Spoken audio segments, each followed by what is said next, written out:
Welcome to Education and Safety. My name is Mike. We're out in the Red Rock Canyons here, about 4,000 feet above sea level. Sea level is 0 feet, and when you're at sea level, you're at sea level, give or take the tides. So today we're hiking along the Red Rock Canyons. It's on the west side of this strip of Las Vegas, Nevada, the casinos and so forth, and Fremont Street and downtown and everything else. So right now I'm in the washout. This is a washout where the water runs down when it rains, which could be anywhere between 12 inches to 4 or 5 feet, 6 feet, 7 feet of water, severely flowing fast. Behind me is all kinds of sandstone rocks and mountains. And off to my left up here, over that way, over my left shoulder, that's a V hike. And then we have the shark fin, which I'm looking at north. Right now I'm looking sort of northwest, and if the shark fin actually faces northeast. So anyway, so what we're gonna do is we're gonna get started. I got all my gear. I got my shoes on, I got my hiking gear, I got my safety gear, whatever I need, and everything's good.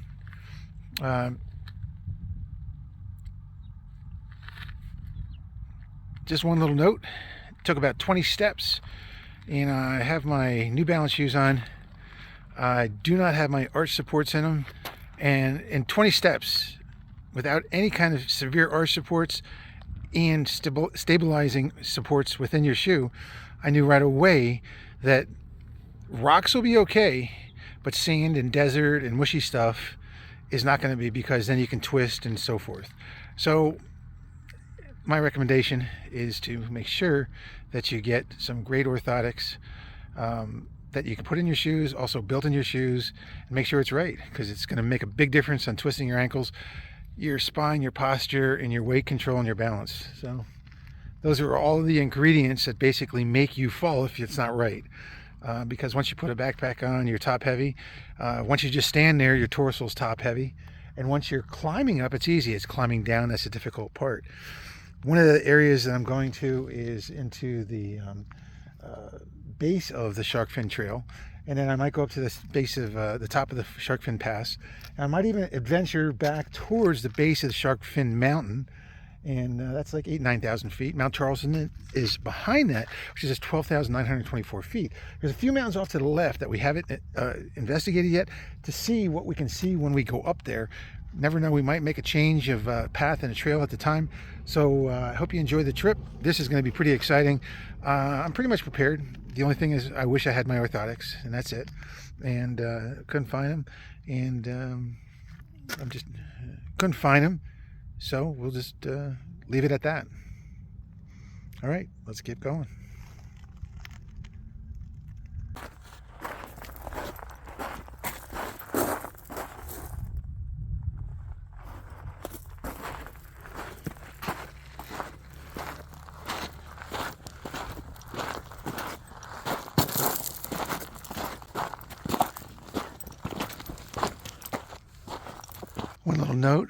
One little note, I am testing out one of my hiking sticks that I made, and it's all finished up.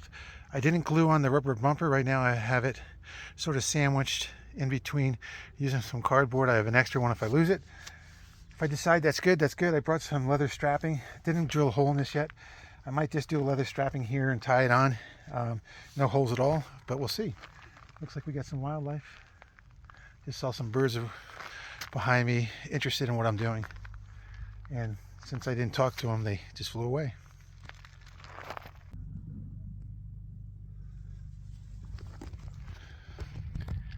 So today is like December 11th, 12th, somewhere in there, and it's 2023. Temperature right now is probably about maybe 54 degrees. Sun's out, so it prays 65. I mean 55 maybe. Feels like it's 65. There's a little teeny breeze.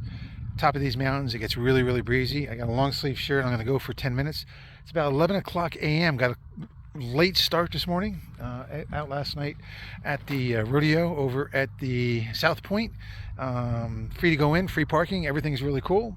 Tons of artists there, and vendors and saddles and ropes, and you name it, it's all there. There was a roping event where they roped the head of the calf, and then the tail roper goes for the feet. Need to get both feet. Need to get head first. You miss the head, you're out of the competition. And if you get the head, and once you get the head, you have to get the head first. The one roper on one horse, and then the other roper on the other horse has to do the feet. And if they get one foot, it's a score, but they add 5-second penalty, I think. And if they get both feet, the score is a score. And then they add these scores up and see who the winner is. And I did a video yesterday I posted, and the winner, believe it or not, won quite a bit of money. I mean, life-changing money, believe it or not. And life-changing. So, and it doesn't take too much money to make life-changing changes in your life. So, and that was they split that money. You have to go check the other video to see what it was that they won, because I think you'll be pretty much like amazed. But you got to understand, this is the world's best, the national best, the world's best. People come from all over the countries, and they ship in, and they got horses, they got everything, trailers, everything. They bring them in containers. They come from Mexico, and oh my gosh, it's amazing. And you don't need to speak any language other than just like, as soon as that calf starts to run, your horses know what to go, and no English needs to be spoken. And there's competitors around the world that come here. It's amazing. And that's over at South Point Casino on the south side of Las Vegas. And then there's a big rodeo too going on, which is National Rodeo, which is, I think, the World Championships or National Championships. And that is over at another stadium, can't think of it, and a bunch of big craft fairs and shows going on all over the place. Pretty interesting. I think there's one at the Rio. You have to check it out. Just craft shows, Christmas shows, crafts, country stuff, everything. It's everywhere. So Vegas is really hopping right now when it comes to putting out the gifts and bringing in the artists. So let's keep going. All right, 11 o'clock, see where we can get. I put a timer for 1 hour and 30 minutes. I'll stop, and at that point, we'll see where we're at. Oh, one little note. It's always good to do a timer, because that way you know if you come back, it's going to be an hour and a half if you don't stop and drink and so forth. And that's why I do a timer, so I know exactly where I'm at, when I'm at, and that's it. Besides, I know somewhat how long it takes to get to each point, but a really good way is to actually time your distance. So I'm also timing total time, and also timing an hour and a half to see where I'm at. Okay, let's go. So how soft is the soft sand in the desert? Well, watch this. That could be that soft. So if you step on a rock like this,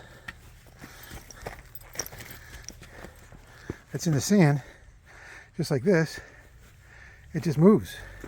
So let's get that off the trail, and we're good. But yeah, I mean, it goes like that sometimes, and sometimes it's pebbles, sometimes it's ball bearings, sometimes it's really, really bad, sometimes it's nasty, and after a rain, everything puffs up like a foam, like a sponge, like a mushroom, or super soft, or even like one of those things you toast over a fire at nighttime. What do they call those? Marshmallows. And that's what it feels like you're walking on, and if you have arch support, your feet won't twist and turn. So now there's nothing wrong with having a little cushion on the bottom of your foot, but you need overall the boot, the hiking, the sneaker, arch support. That's it. You can't twist. All right, let's keep rolling. Oh, look where we're at. We got hikers everywhere. And there's the V.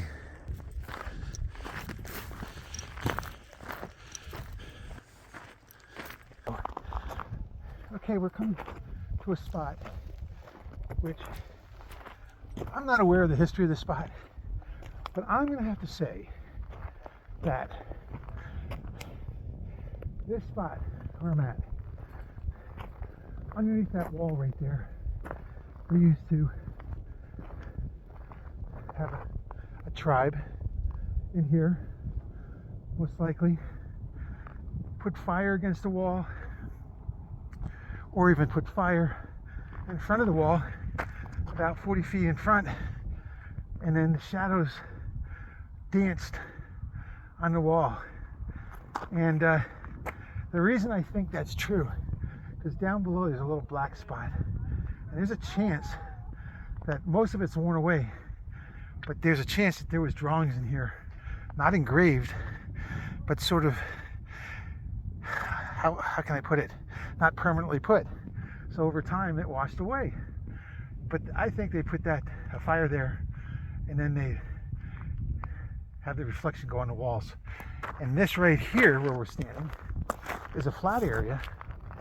And if there wasn't a house here ever built and torn down or burned down, which I don't know, it could have, then this area right here was definitely a tribal dance area, because it faces right up to the shark fin.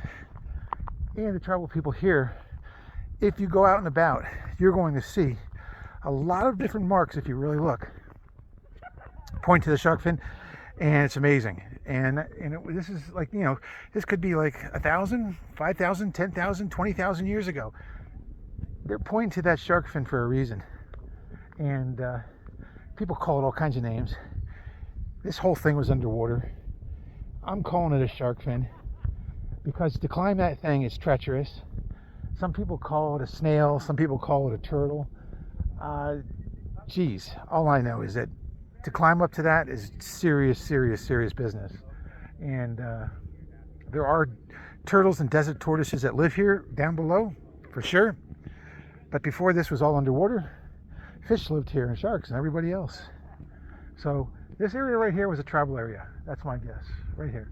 I don't think this was a burial ground. I think this was a tribal dance area, potentially where they got together and did something right here. Traditionally, could have been, you know, spring, could have been fall, and those two times of the seasons, I don't know. And you know, talking to their people up in the sky or wherever they're at, or the gods of fire or whatever, but it could have been right here. Pretty cool stuff. But I've gone through so many nooks and crannies in here. I can't tell you how many areas that were carved out and made into tribal areas and homes and little huts and little hunting areas and stuff like that. So pretty good. Let's get going.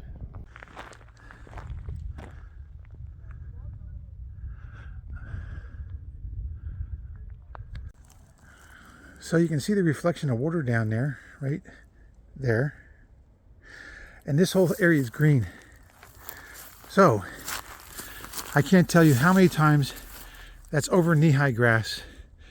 Every type of animal comes down here to eat, drink, and hunt. You do not want to walk through that grass anywhere in here at all. There's a big pond right about there, about 10 feet by 10 feet. And you don't want to go in there. You do not want to go in there. This is shaded. They live here. They eat here. This is their house. So you are not welcome to go into their house right here. You go in there, they're going to bite you. And if you get bit by the wrong type of snake, it can be really bad. So leave them have their house, their territory. Let them do what they want to with that. Even now in the fall and the winter, things are probably safe, but I stay out of it. And unless I have to cross it, then I'm taking my hiking stick back and forth in the weeds really wide, hoping that if there was something there, that it would be disturbed and get out of there, or give me a warning signal to get out. Okay, so that's how it works. Coming to one of my favorite areas where I tiptoe in all the rocks carefully to gain strength in my ankles, my feet, and balance. But one little note, when you get dry mouth, that's your computer and your brain telling you that something's wrong and you need water. Okay? When you get hot and you feel faint, that's your brain computer overheating and your body overheating, and your brain's telling you to. And if you don't stop, because your brain is telling you to stop and your body's telling you to stop, then your body's just going to shut down because it doesn't want to overheat. So it's going to stop, cool off, and rest, whether it's hydration with water or it's getting out of the sun.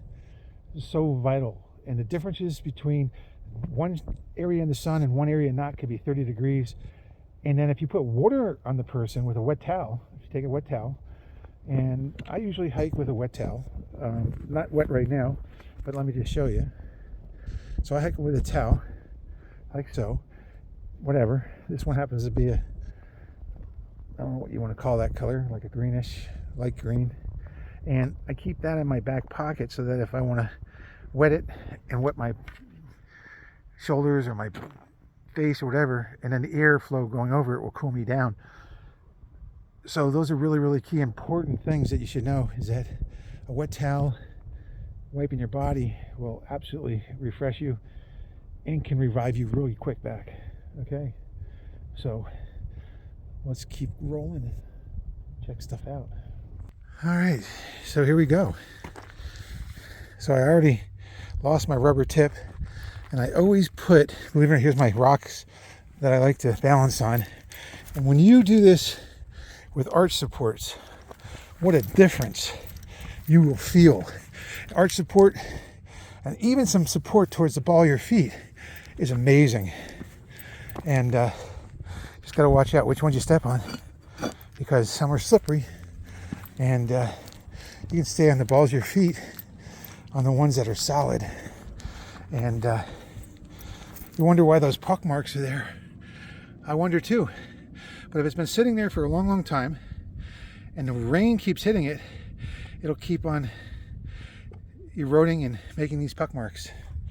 So that's one aspect. Could be others. Loose rock, you can just tell. Oh, that's solid. Oh, no, that was loose. Yep, here you go. And we're almost done. And now we're here. We're out of here. All right. Oh, a couple more good ones. I think I can do this one, this one, this one, this one, this one, this one. Sometimes you tap, you go back to another one, you tap, you go forward, you go sideways. Those are really good exercises to do in the desert. And here's a loose one. That's loose. That's loose. So when you're stepping on a loose rock, rather than the front of your foot or the back of your foot, you want to go right in the arch of the foot. That gives you your best support. But you test it out and see what's best for you. Everybody's balance is different. All right, now we're headed up to one of my favorite spots before I get my hike rolling. So that was my warm-up hike right there. And we're going. I hear some climbers off to my left that are using mountain gear, rope, rappelling gear, sort of like, remember we had Spider-Man? Those folks up there are called Sticky Finger Man. Check them out.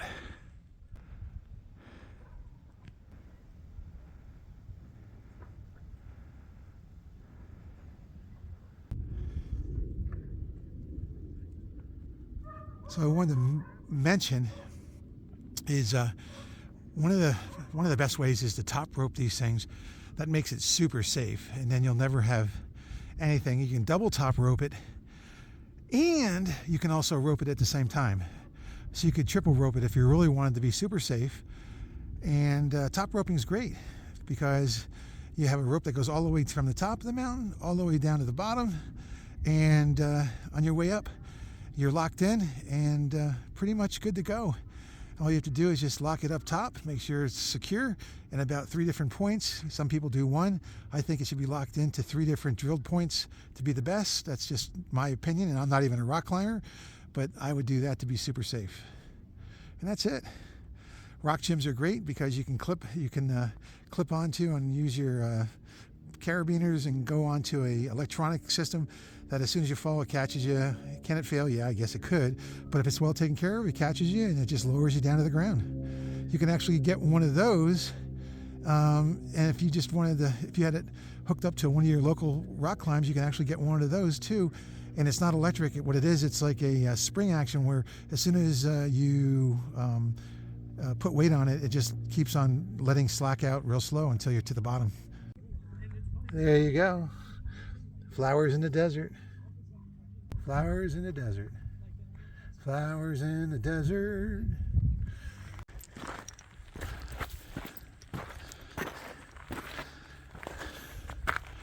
All right, we're at base camp 3.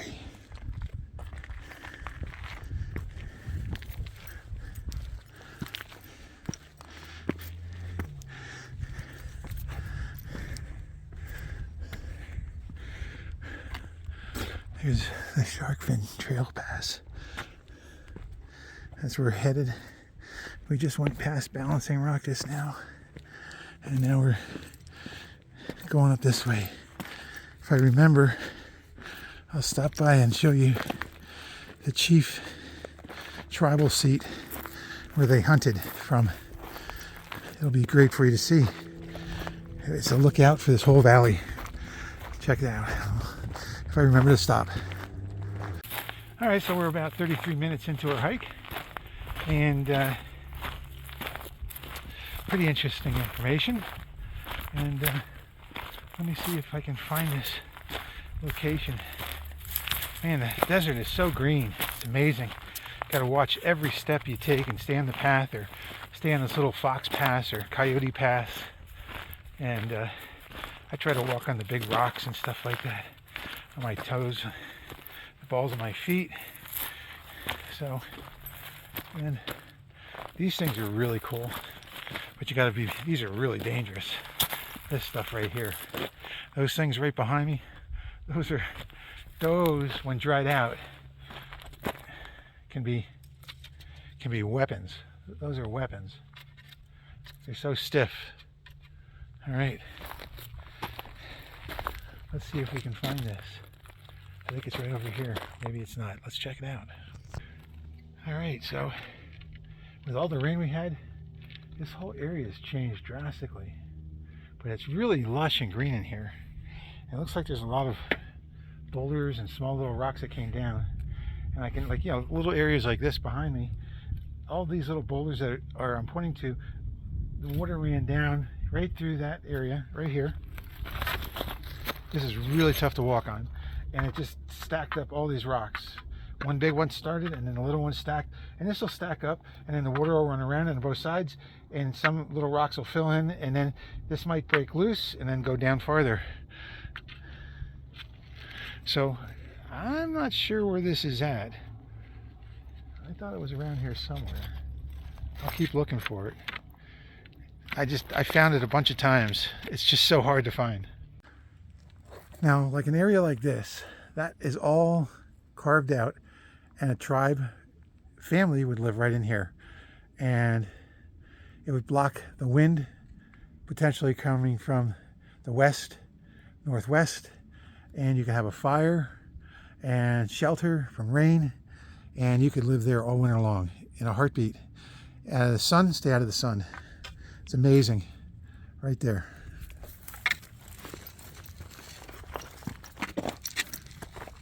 That's it. Tons of rocks have fallen here. Tons of rocks have fallen, and that's it. So a lot of it's layered, but a lot of it's also carved and chipped away. And after it's chipped away, then over time, it gets smoothed out from the rain and the sandstorms over hundreds and maybe thousands of years. Let's look for this seat. Amazing, I found it. And you'll know right away what I'm talking about. Right below my feet, right here, there's a trail. And you can see it. And it goes right through here, and this is thousands of years old. Thousands of years old. And these shrubs grew because over time it cut through the path. But the path came through here, up around, and up this valley, and along the edge, and then along that edge, and then Shark Fin Pass. And then there's a really green valley in there. I call that Turtle Valley or Tortoise Valley. And believe it or not, we're right here at the chief's seat. So his family would live there, and he'd come down here. And you're going to be amazed by this. This is really amazing. And the trail's right on here. Here's the trail. And it's not, no one walks on it. It's just thousands of years old, and you know it's been here forever. Okay, and here we go. I'll show it to you. That's where you're at.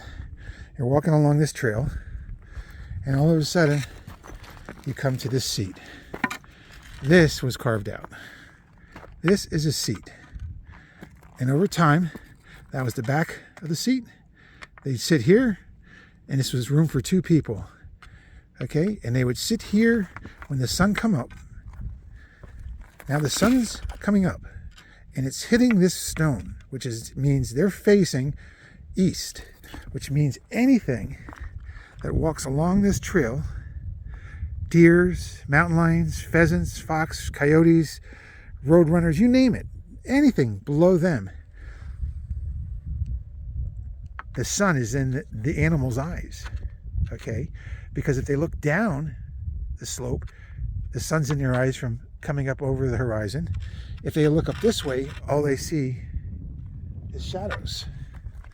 Okay, shadows and contrast. So it's really, really hard. And if you're sitting here, you can just hunt from here. And all you have to do is just sneak down to this area here. And of course, they would clean all these rocks out. They would make this, all these little teeny rocks, okay? The tribal people right here, where they were from Peru, South America, Mexico, and the Incas, whether they were the Inuits, or they were just native Alaskans or Native American Indians, or even potentially, which I think there could be potential, because I see signs, there could have been the Egyptians could have been here. Absolutely could have been right here. So they would have walked down here. They would come to this spot right here. These things that I passed, these bushes probably weren't there. And now they can stand and shoot arrows at anything that walks by. And this was like the perfect place to be, right here. It's amazing. It's amazing. And of course, there's another shelter. So someone else would have lived down here, or it's the same person. Or maybe they lived there above me, and they would have, lived a little bit here. Maybe they cooked here. Who knows? Maybe they just did some things here along the trail. So when other tribal people came by, they could see them sitting here. And the fire would come up the side here, and the smoke would just go out. The reason you don't see any smoke, because thousands of years the rain washed it away. But yeah, some water came through here, some rainwater, but it doesn't look like a ton of rainwater comes through here, because it doesn't create a trench. I think it went a different direction, because if it went through here, there would be a big trench, and it would be that would not be powdered down there. That would always be down in this area down here, which I'm going to zoom in, would not be powdered after every rain. That would always be hard from the rain, but it looks like it's super soft. All right, so let's go down and investigate. But it looks like there's a little burrowing animal hole right here, right there. So I don't want to bother that animal, but it doesn't look like there's footprints in there. But the footprints coming out of the hole would have gone over the rock, so you wouldn't really see them. So we're just going to come over here, right here, and just check it out real quick. Really quick. Well, it looks like someone put that there to see, it could be a trap, or if they want to see if an animal comes in or whatever. So we're not going to touch that. Back there, okay, back there, that is definitely a tribal home, or mountain lion, coyote, fox, anything would have lived here. And that puffy sand, no water goes to it, or else it wouldn't be puffy like that. And so we're just going to leave it alone. The question is, how many rocks did a tribal person live under, and during a storm, the boulders came down and crushed them, and they're up here trapped for thousands of years, wearing their Indian jewelry, their tribal jewelry from Alaska. It could be bone, it could be teeth, it could be anything. It could be interesting, but this is very interesting. So now, we are going to head to the bottom of the Shark Fin Pass. We might stop by the boulderers that are bouldering, see what's going on there. If not, we'll go up to Shark Fin Pass. So time is flying by pretty quick, and I'm getting a little thirsty, so probably on the next ridge I'll stop and get a break and Out here in the desert, it's super dry. It doesn't matter if it's wintertime, fall, spring, whenever, even after a snowstorm. The snow out here, down where I'm at right now, will melt like in a half an hour, minute sometimes, depending on the temperature outside. And if it ever does snow and you need water or something like that, you know, wow, you can gather the snow right away and put it into a little container, and if you want to, you can heat it up and boil it. And just, if you want to be super safe about it, you know. So anyway, just keep on pushing forward. Let's keep going. I lost my first rubber bottom piece. I used cardboard and that slipped out. So now I'm using some wood sticks, and I had brought another rubber piece, and that's sort of what it looks like. And I didn't glue them on just because I wasn't sure how I wanted to go about doing it. And I did, I'll glue it on then, and I'll use some like little pieces of wood on maybe 5 or 6 or 7 spots and around it to give it a little bit more firmness, because I'm not going to cut the tip off. I want to save the tip, and I don't want to go looking for a rubber piece that's smaller, or even a metal, because a metal digs the, in the wintertime is great for ice and snow, but for the rubber piece it's great for sandstone and trails and stuff like that. That way you don't wear out your walking stick. So it's pretty cool. So that's what it looks like right now, and we just keep going. And all right, if this falls off, then I'll decide if I'm going to keep hiking, because I don't want to wreck this at this point. But it's not going to wreck it. I'll just have to sand it and reseal it. So this is another tribal rock right here. This was all carved out, and this is right at the trail, and they would have lived here, and it would have been great, dry and beautiful. Everything's great. I don't know if that tree would have been there, maybe not, maybe so, who knows. But it's right there near the trail. They could stand here and just look. If they were 6 feet tall, they'd look over here. They'd look like that, you know. And if they were smaller, little children, they'd come down here. Little kids teaching their sons and daughters how to stay alive in the wilderness. And then the kids would come over here, children, and they'd step in here, and then they look, and then this whole area over here was all lush and green. Animals would come in here too and walk down, because there's spring waters all in here, and they would come down to eat and feed. And this would be a hunting area right here. Bow and arrow. Yep, right here. You could stay here with a longbow right here, you know, just a piece of wood, you know, a string, some arrows made, sharp arrows, and just wait and just see this stuff coming down. And once it goes down there and it turns its back right in there, they could shoot, and they'd trim those trees down there a little bit so they get a perfect shot. And I'm sure they hunted here all the time, all the time.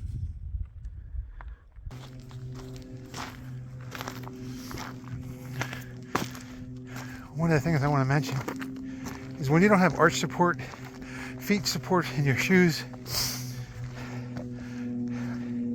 walking on a flat area, on a trail like this, it's not a problem. But as soon as you have to hit this kind of stuff right here, your ankles and everything's twisting all the time, left and right, ½ inch, ¼ inch, 3/8 of an inch, and then even it's twisting sometimes more than that. And if you twist too much, you're going to just turn your ankle over. And that's why it's good to have incredible arch support. Now this right here is fine, but if you're walking like it's flat and then all of a sudden hit one of these stones right here, you're going to twist, you know. But if you have a big arch support, you're going to be solid. You can see already how it's just twisting. Okay, so that's really, really important, is having the correct shoes, because that supports your spine, your hips, your back, and everything else. And not too many people talk about it, but it's so important to do that. And it's also important to have a hiking stick, a walking stick. The best one, believe it or not, is one that's, I mean, if you can, these are fine. This is like, you know, for me, this is like chin high right here. But, you know, 6 feet, 7 feet is even better, because now you have some room to work with. So I'm gonna I'm gonna go a little farther before I drink water. I was gonna drink water here. Maybe I will. Maybe I'll stop here for a little bit. Yep. I think I'll stop here for a second. A little place to sit down and rest. Get a little drink of water quick. It looks like someone built a little place to stop. This broke off and pretty cool. So I'm gonna sit here, put my backpack down, and get going. All right. Hope you're enjoying the hike today and getting some education, some safety stuff. Every little bit helps. I enjoy just going out and talking about it because I think it's more interesting than always there. Oh, on this hiking stick, I'm going to have another hiking stick video where I show you how to take care of this. And this one I just did like 3 days ago. After I sanded it and glued the cracks and stuff like that, believe it or not, I have 3 coats of polyurethane on it, and I did not sand it between it, and I think I used 60 grit. So it has a good texture to it. It's not real smooth. I don't want it real smooth. It's got a nice little texture to it. If I want to, I can go back and sand it and then coat it again. And after I coat it, once I can touch it, I can coat it again. You don't have to sand it between You do not have to sand it between coats. But if you want to let it completely dry and resand it, you can. And then it would get really, really super smooth. But this one's fine. And let me show you what I did here. This crack, it's like all filled in. That's really long crack. And I took a combination of wood glue. Oops. So you can see this crack goes from here all the way up, all the way up, all the way up, all the way up. And I didn't fill it all the way in, so because you can see some texture on it. Okay. But it was wood glue and sawdust. And then I just stained it, and it turned out pretty good. It's not that bad. Not bad at all. So I wanted to mention to you, when you're hiking, try to avoid stepping on small rocks. Try to look down and, stay, visibly where you're looking ahead, a couple feet in front of you, and sort of picking your path out as you go. Okay. Don't cross over your feet. Okay. Don't cross over your feet like this, because that's when you can trip and fall. And don't ever cross over your feet coming down a hill like this. That's when you can really get hurt. Always just keep both feet out in front of you the whole time, and you'll be super safe. Yep, it's when you start to twist your feet, turn your hips, and all that kind of stuff is when you're going to fall off balance. And then you try to catch yourself. When you try to catch yourself, that gets really serious really quick. All right, let's keep going.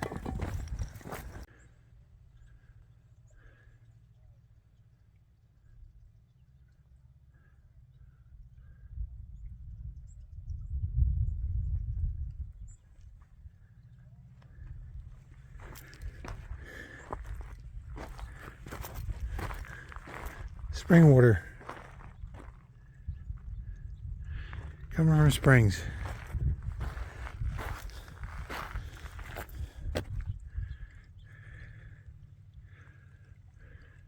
Right through here. Desert turtles, desert tortoises live in there. You don't want to touch them. Right here is water. Pretty cool. Summertime. You can see all kinds of things swimming around in there. Pretty neat.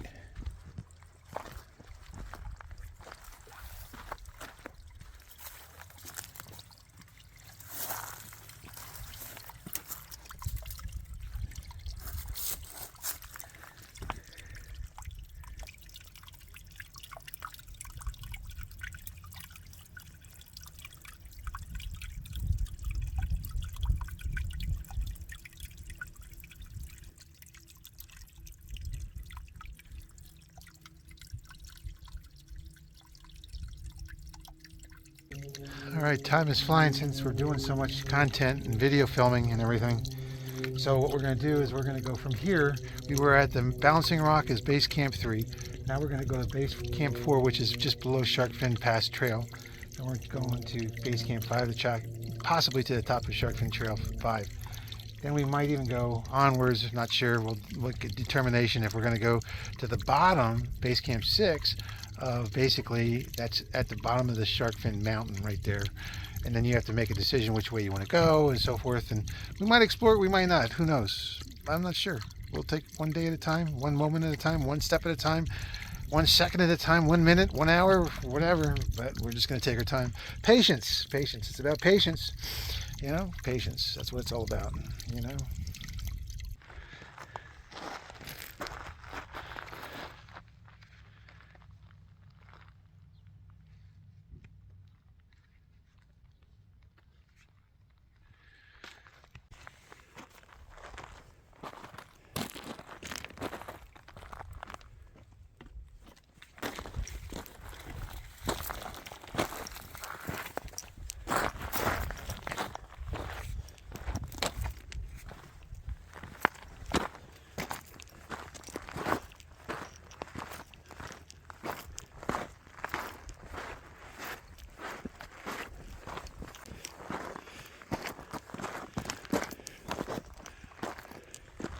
I have to share this with you. When you heard that big boulder, that caught my toe. If it's loose, I'm okay. If it's solid, I fall. Remember, when you go through boulders and areas, lift your knees higher than you expect. Take your time, be patient. Really important. Can't tell you how many times people fall forward, even in a flat area. And then when you reach out, all that weight in your backpack goes to your wrists, and your trip is over.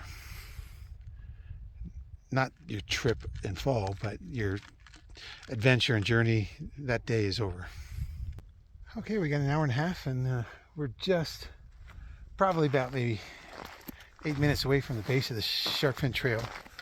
And my one and a half hours went off. Got to realize I'm taking my time. I'm also doing filming, and I'm also exploring and stopping and looking and being patient and giving you some hopefully great information. So this is really cool. And let's just go. You know, I'm not sure. My legs, my calves and my legs, my ankles, they feel okay. My lower back, middle of my back, my neck doesn't feel really great. Not good at all, but that's besides the point. But it's just a tad better than I thought it would be today. I did take a ton of stuff out of my backpack, so I don't have as much on my shoulders or my neck and my back. So, but normally I carry all kinds of gear that's important. So let's get up to this base camp 4, get a drink of water, maybe some carrot sticks or celery sticks.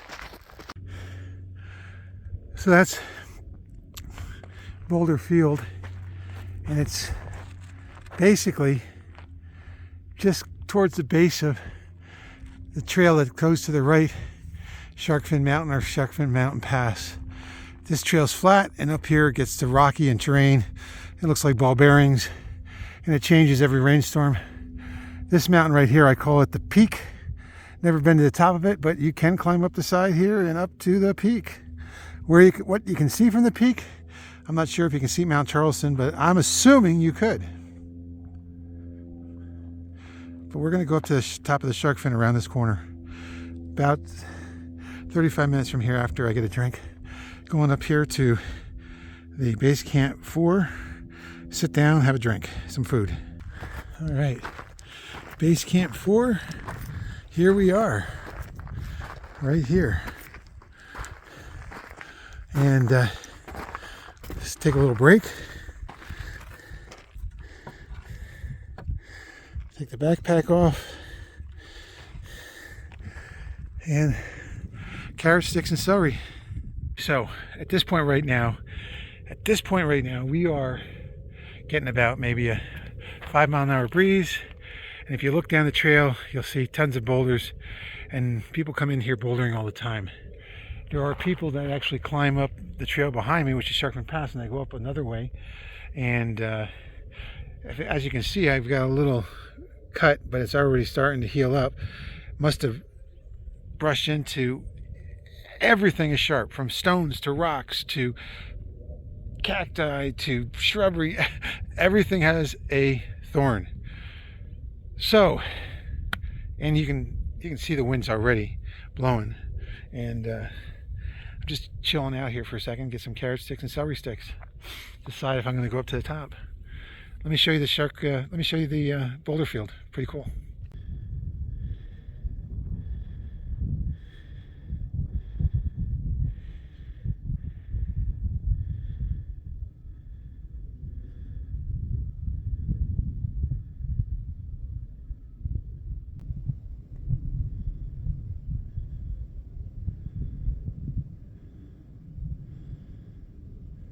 Four little carrots. It looks like they've been made on a lathe. And this is my second celery stick. Have a drink of water and I'm on my way. This is altitude.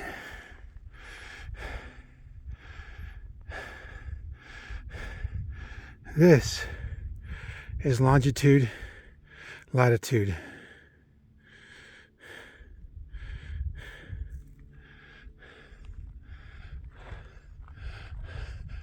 And that is the top and the beginning of the peak from this side, but it's best to go from the back side. There's trails, and those trails are mankind trails, but if you look in the desert, you can find fox, coyote trails.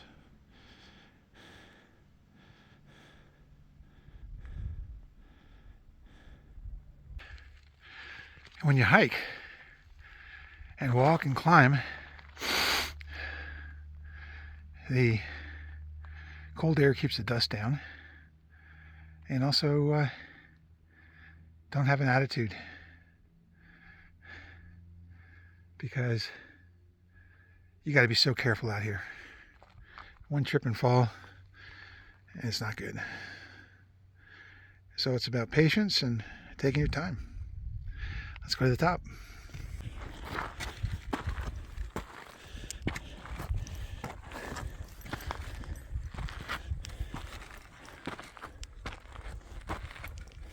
These kind of rocks you can slip on and fall. And remember, as you get tired, you want to raise your knees higher. You have a tendency to keep your knees lower. So raise your knees up and get over those rocks and boulders. Don't drag them. These are like little ball bearings coming down. Very easy to slip and fall. So you want to take little steps and be careful. Just like that, that's going up. Just imagine coming down. Here we go. The push to the top of Sharkfin Pass. On a rainy day, the amount of water coming through here must be enormous to cut these trenches out. And my guess, anywhere between 1 foot and 2 feet of water, because you got to remember, everything coming down there is all funneled in here. Everything coming down there is all funneled to here. And it just gets thicker, deeper, steeper, faster. And all these little stones are like little tumblers engraving and cutting rocks and new trails. Amazing stuff. Takes out plants, takes out everything. Water will take out everything. Amazing. All right, we got 200 yards to go, and we'll be there. The top right up in here. So this is a really interesting little resting area. It's pretty flat in here. It's amazing. And really cool. But now you're getting tired, and this is your first stop, which is base camp 5, before you make a push to the bottom of the Sharkfin Mountain. So that's why you need to start super early. I'm not sure how far we're going to go today. We're just doing some connoisseur scouting and just looking, observing and also figured out that your hiking shoes, boots, are the key ingredient to your correctness in your stepping. Your hiking stick must have a rubber tip on it. If it has a metal tip or it has a wood tip, it's going to slide around. It's not going to be as secure as a rubber tip. And what else can I tell you? Take your time here. A lot of little ball bearings. So we'll check it out. And that's it. Pretty cool stuff. Almost there.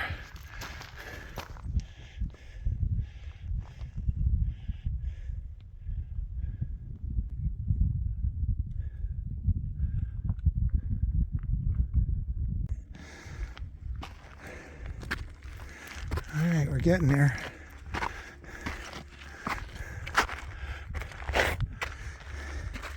Little steps. Little steps. Right around the corner. You'll see it.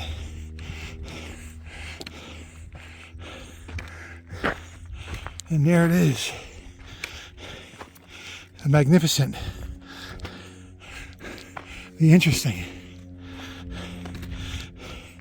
The delusional. The shark fin.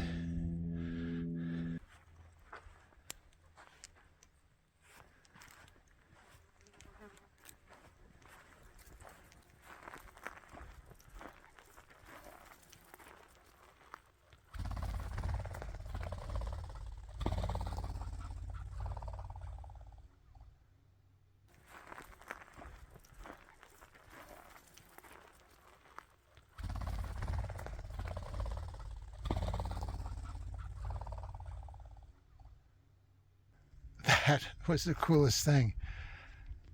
That is the first time I've ever been up here and seen those things so big. It's like a gigantic, like a grouse from back east. And I think they call those wrens. I'm not sure.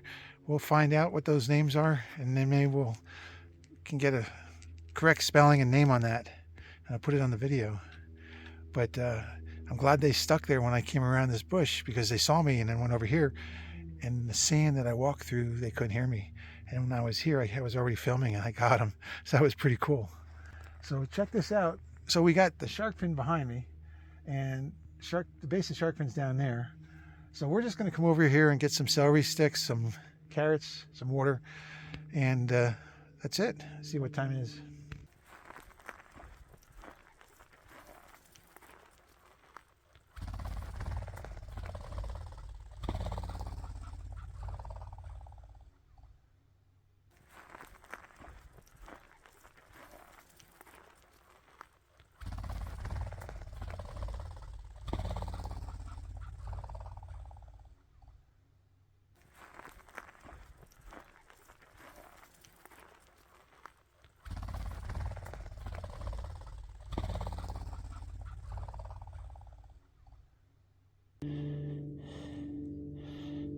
So those are the footprints. They look like little teeny arrows going in my direction towards me.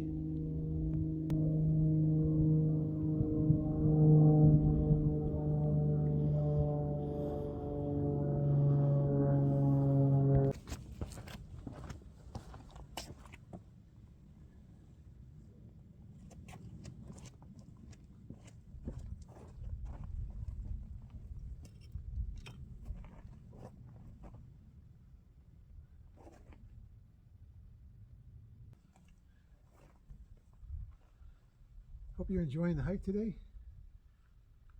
Behind me is the shark fin. Probably 8,000 to 9,000 feet behind that is mountain. Amazing mountain. Over here is the peak. Off to my right. Over that way, you can look out over the valley where we came from. And behind me looks like mountain lion territory. And because of my hiking shoes, because of my preparatory and preparation without having my arch support in there,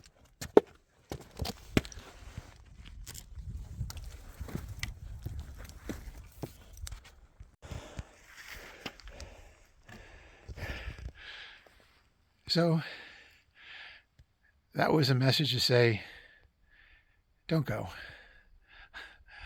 That was that message. Whatever it was a message. So that said, don't go. So we're just going to chill out here, relax a little bit, and then go from there. Oh, we got another mountain over to the peak here. Check it out. That mountain over there looks down in the valley, and I call that Red Peak. And you just got to start climbing up here and down there, and you can adventure in there, but my recommendation is to go over this peak here and to look in that valley. We can take a look, but I wouldn't go into that valley by myself, just because it's isolated. No one would know you're there in that valley, in there, right in through there. Now, down this way, I wouldn't go down that way, but there's a trail that goes out here and it goes up towards the base of the shark fin. People track on that all the time, but I'm not going to go there today either. I am going to chill out and enjoy my time right here. So it's about 1:10 p.m. and I think I'm pretty much completed this. I'm going to have some snacks and food, relax here, and then I'll be on my way. Hope you're enjoying the tour. We'll check some other spots out maybe. My recommendation to anybody that wants to go hiking with a backpack: put your stuff in the backpack, see it, weigh it on a scale, see how much it is. Take your stuff out of your backpack, put some heavy stuff in it, go to the gym, and do your everyday workout with your backpack on your back, treadmill, whatever you're doing. You're going to get the feeling of what it's like to walk on a perfectly smooth trail with no problems. Add in stones, rocks, and everything. Everything's firing, twisting. Everything's moving. Your ball joints, everything. Your rotator cuff, your knee joints, your ankle joints, your hip joints. Everything's rotating, constantly moving. And oh my gosh, all I can tell you is put a backpack on, go to a gym, time yourself when you start doing all your stuff, your little routines and all that, whatever you're doing, put the same weight in you're going to take on your mountain trip and do it that way. You don't always have to train right here. You can train wherever you want to train, because if you're even going climbing, go to the gym and put it on your backpack, because now you got to carry that stuff to go where you're going to climb. So you're going to feel what it's like to get to where you're going to go to. So if it takes an hour and a half or 2 hours to get to the base of the mountain before you climb to the top, now you know what it's going to feel like. And that's pretty much how it goes. And that's pretty much how it goes. So you say to yourself, where do mountain lions live? Well, they're not going to live on that trail. They might take the trail at nighttime, but they're going to take the beaten path where those little critters were.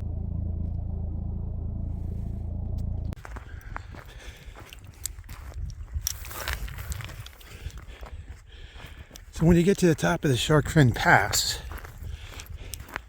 you're going to see all kinds of interesting things here. And one of the things you'll find at the top of the Shark Fin Pass is lots of tracks, all kinds of animal tracks. And I see animals up here. I just saw some stuff move.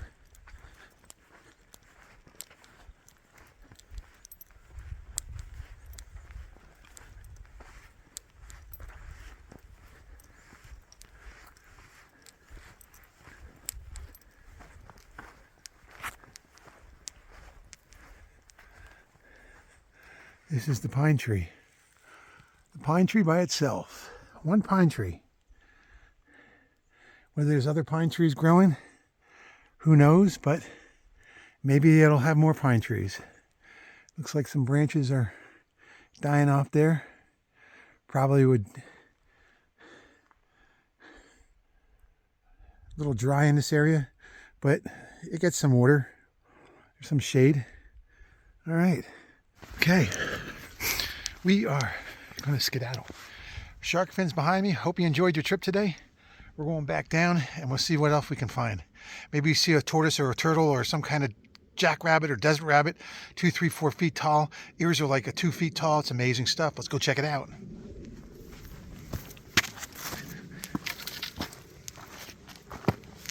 Can't wait to finish up my other hiking sticks, especially a real big one and heavy one. That's a really cool one. Oh, I am spent. I'm spent. My ankles are spent. because of the trip and the shoes. The proper shoes are important, really important. So there we go. This is pretty cool right here. Look at this.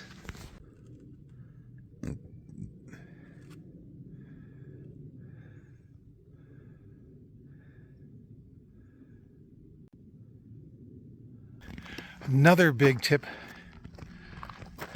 Last really important tip today is always put your keys in your wallet in your backpack. Always. And because that's really key. Really important. And I got another tip coming up pretty soon I'll share with you once I hook up with it, and you'll get a kick out of it, and I hope you enjoy it. Let's head back down. I'm glad we saw some wildlife today. I'm refreshed. I got some little teeny oranges. They're those like little teeny things. I don't know what you call them, tangerines or minis or whatever. About that big and round. And I also got some carrot sticks that were really, really tinny. And also, I guess they call them baby, whatever, carrot sticks. And some celery sticks. That really hit the spot. Drink of water, and I had some kind of little bar. It wasn't a Pop-Tart. It was sort of like a Pop-Tart. One of those bars, you know. There's all these companies make these bars. I can't even remember what it was. Can't even remember it. It was pretty good. That hit the spot. You know, not too much, not too little. All right. Now we are going to head out of here. Okay. Check out this landscape.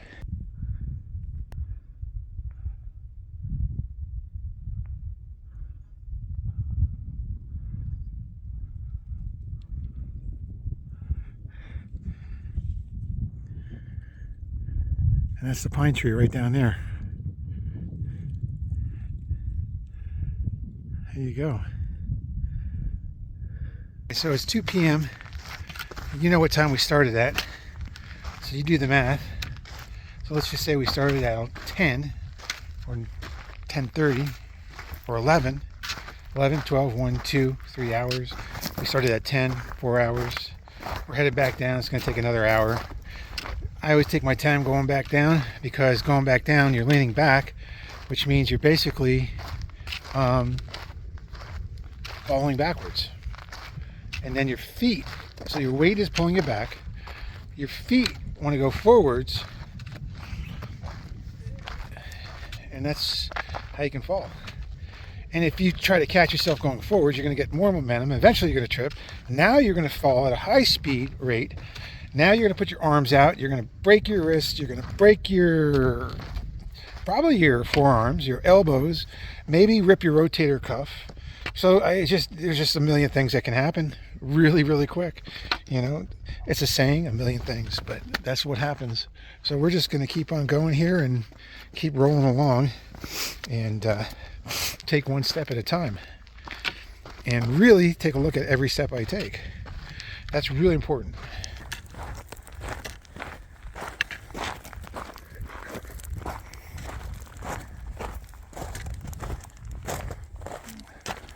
These are like just regular steps. This would be if you were really trying to be super safe. I'll show you here. Let me get to an area.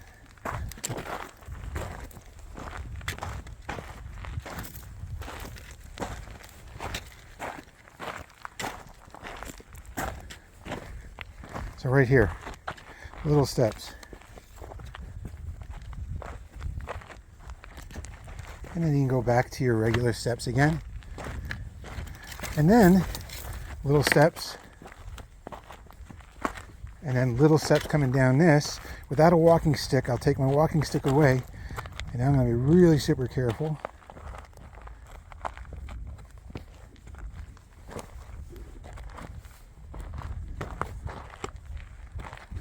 Really narrow trail right here. And now we're good. I'm going to take this side. Take this side right here. This looks like it's pretty much powder, which means you're sinking into it pretty good and so forth. Now there's this little tricky spot right here. I'll go with my feet together and then just step here, a little step here. But when you step and then you take a step down, what's happening is you're putting a lot of pressure on your right knee, okay, while you're taking that step down and your right hip, and then all of a sudden you're putting all that weight in your left foot. So even something this high, it's only about 10 inches high, going right like that, your backpack is pushing you down. So that's why you got to go slow. Go slow, slow, slow, slow, slow. That's just the way it is. I can't wait to go get the glue. I thought I had some. Obviously, I put it somewhere and stored it.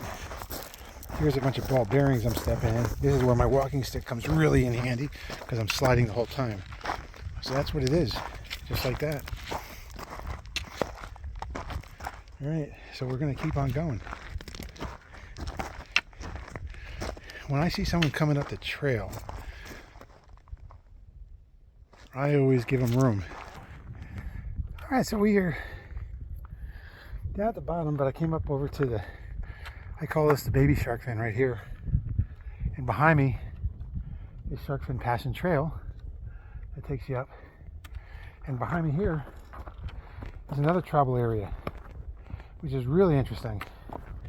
Now this interesting area has rocks, and these rocks are really big. Behind me, this rock and this rock was absolutely placed here on top of this other rock. And there's a V, and that V right here, if you stand out here and look this direction, that V sends you off into another direction. Let's take a look.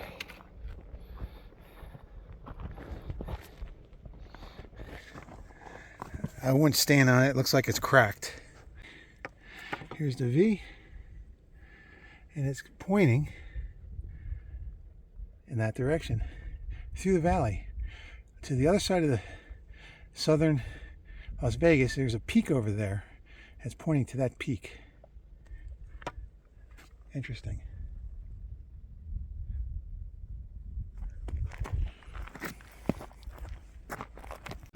Now, to be standing here with the sun setting in this mountain area here would be absolutely, I would think, gorgeous, just to let you know. And really neat. But I wanted to share something with you. Standing here looking east, northeast, almost east, is the strip. Check it out. This is cool.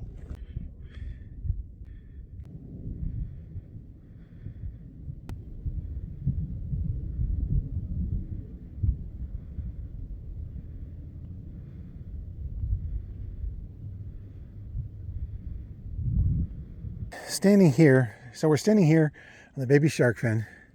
That's Shark Fin Pass right there. To that point. This is called the peak. This is called Tan Peak. That's red stone. That's really coarse stone. Okay, really hard stone. And there's sandstone mixed in everything, but really coarse and hard. So you got to watch yourself. Redstone is slippery and so forth, and the other stuff is really sharp edges. So redstone is probably, the red sandstone is probably about maybe 30 grit, 40 grit, 20 grit, and that's like, some of that stuff is razor sharp. Be interesting to go up there sometime. So I'm going to call it quits right about here, and I'm going to finish it up. Unless we find some more wildlife on the way back, I'm going to thank everybody for joining me today. We will get up there. Orthotics, bear spray has to be, the leather case, the nylon case has to be fixed, or I have to make a leather case. Believe it or not, my knife case has to be fixed, so that's more stuff. My gloves have to be sewn. Let's see what else has to be done. I have to get orthotics. I got to find them or buy the other ones that are really stiff and firm and put them in these shoes, or find a great pair of hiking boots, which I tried, and I'm still having a hard time finding them. So thanks for joining me today on Education and Safety. I'm Mike, and until next time, enjoy yourselves. All right, go find your own adventure. Make it safe, make it fun, super fun. All right, we'll see you.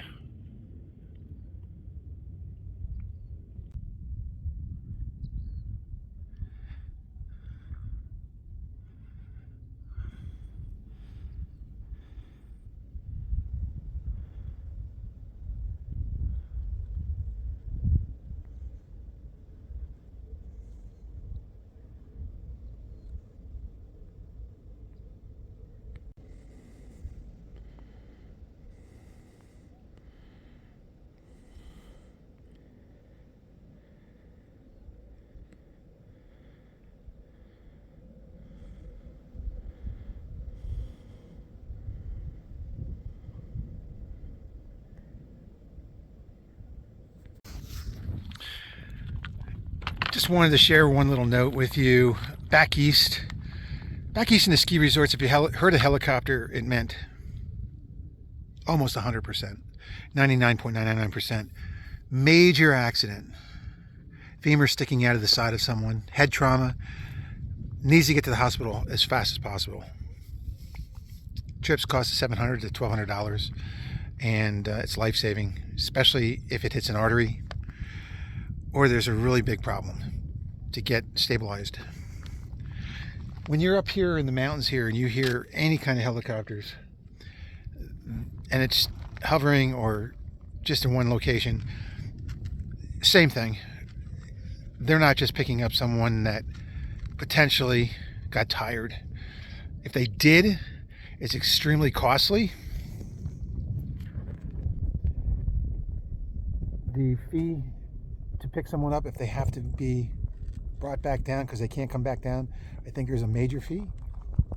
And you're billed. If you don't have the money, they're billed to you, and they're going to get their money to come out and get you. So if you get hurt, you better get yourself down. If you get severely hurt, you can't get down and you have no choice. My guess, behind me, the helicopter that I'm hearing, which has been going on for over an hour or some, I don't think they're training today. Today is a Tuesday. I don't think they're training. I think something seriously happened. I've been up here many times and I've seen many helicopters, and I've even seen roads closed. So things happen up here. So you got to be super careful. Animals, wildlife, people, hikers, climbers, you name it, everything happens out here in the desert. And so you got to be super, super careful. And if you come upon something, immediately take some quick photographs of it. If someone's laying there or something, take photographs of everything right away. Take some video clips immediately before you go over and help them. And that way you have some documentation of what's going on, whether they're okay or something's not really good. But here comes the helicopter now.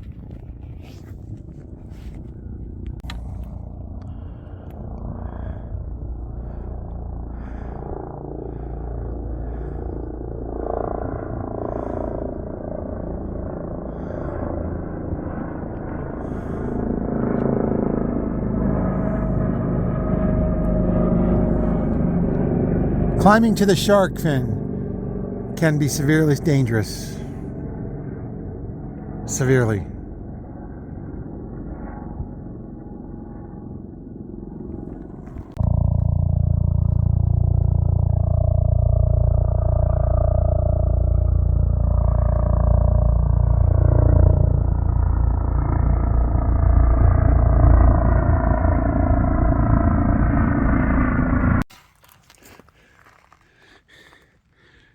So we're back in the washout. Look at this beautiful sand. Oh my gosh. It's absolutely beautiful. Look at this stuff.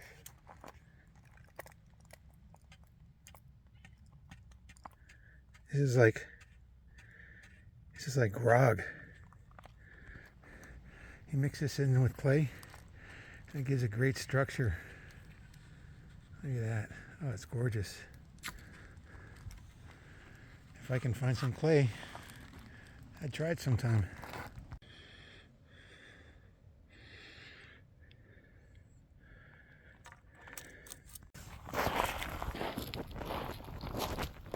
interesting and what a productive trip this was today. I had the light switch go on probably multiple times for innovative ideas, and it was an exciting and an exuberating hike. And I also think I came up with something that I'm going to share with you in my hiking stick video. I think you'll get some great knowledge out of it. All right, so hope you enjoy the ending of the video.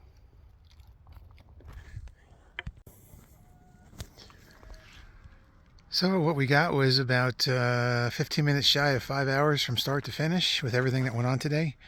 And I'm just heading out right now. So I guess I started at 10:45, 10:45, 11:45, 12:45, 1:45, 2:45, 3:45, and it's about 3:30 p.m. right now. So that's where we're at, and pretty interesting stuff. So we've got a bunch of stuff we have to do, and working some hiking sticks. I got some other ideas I want to come up with that I came up with today and finish them, and see where we go. All right, hope you enjoy the content, and until again, once again, we're going to say goodbye, but this time I'm really saying goodbye.